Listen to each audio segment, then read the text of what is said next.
Restructuring processes can be challenging and stressful for all parties at the best of times.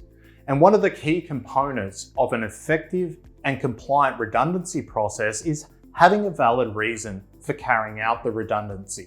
So today we'll take a look at a recent decision by the Fair Work Commission in the 2021 case of Lowe versus Mett, which tackles this issue as well as consultation and unpack the implications for businesses. The respondent advised 4 employees that they will be made redundant in March 2021, which included the applicant.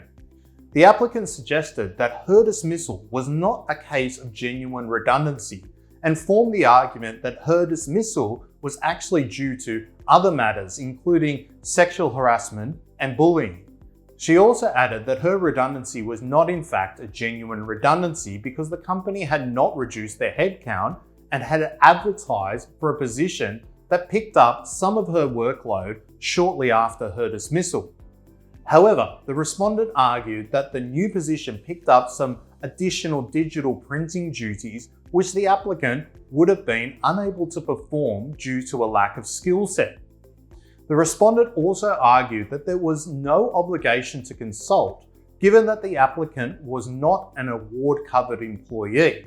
The Commission determined that the dismissal was in fact not a genuine redundancy given the failure to consult, but that a failure to consult was not reason to determine if a dismissal was to be unfair, where consultation was unlikely to have negated the operational reasons for the dismissal.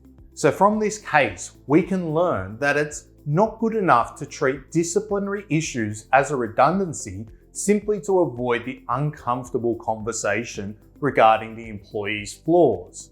The redundancy is unlikely to be determined as genuine in nature, even where it's determined by the employer that the employee does not have the skill set for an alternate position. It remains best practice to offer the role for application only to avoid potential claims. It is also important to consult even if the business does not believe that the employee is covered by an award.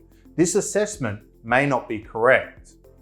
A redundancy can be genuine even where there is not a reduction in overall headcount, provided any replacement role is significantly different in its duties. And this is the case even if some of the duties are the same.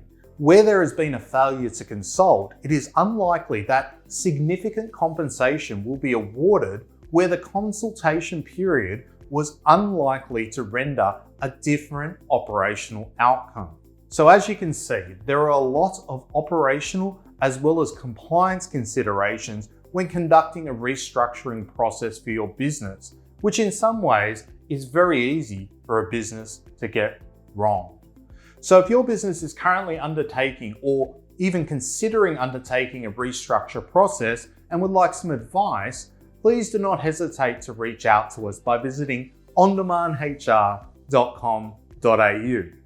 So that's it for today, and we trust that you're all staying positive and very much looking forward to seeing you all in the next update.